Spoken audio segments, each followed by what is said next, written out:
Voilà, donc le choc. Bah oui, tu m'étonnes, le choc de ouf. Donc moi après, voilà, j'ai continué ma descente aux enfers, bah, cette fois-ci toute seule, hein. Et bon, je me suis relevée, j'ai mis 1 an et demi à me relever. Mais je continuais en fait, ce qui s'est passé quand je suis retrouvée dans cette situation, j'ai eu un déclic et je me suis dit: «Voilà, vache, tout ce que j'aimais le plus, je l'ai quitté et ce que j'ai détesté le plus, c'est-à-dire à cette époque-là, c'était vraiment mon taf, j'en pouvais plus, mais je continuais. Voilà, j'avais rien à faire de mon taf.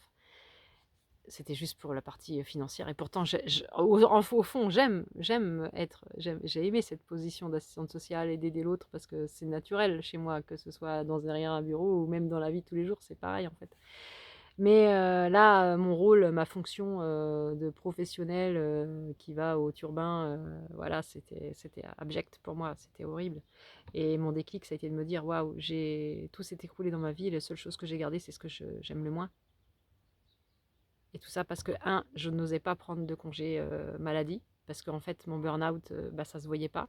J'ai rêvé à beaucoup de reprises d'avoir, ça va peut-être choquer, mais c'est vrai, j'étais tellement dans un état de délabrement intérieur et de, comment dire,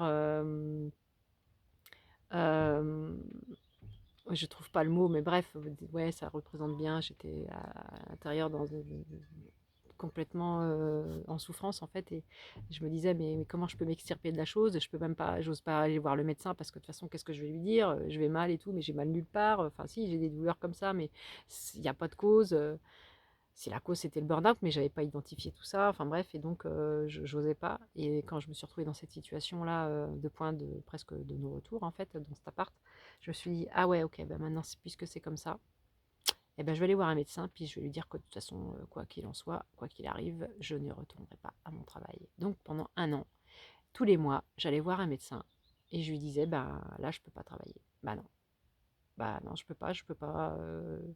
Quand je j'ai pas même pas trop d'arguments, je ne peux pas, je n'ai pas l'élan, je n'ai plus l'élan, tout s'est écroulé dans ma vie.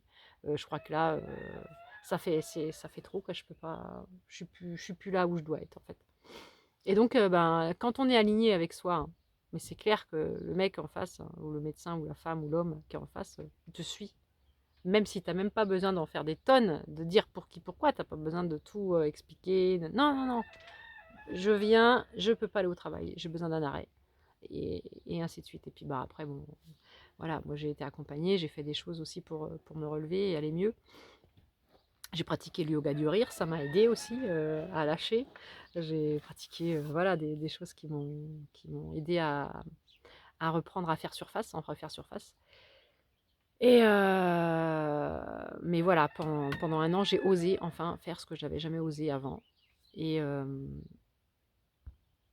mince.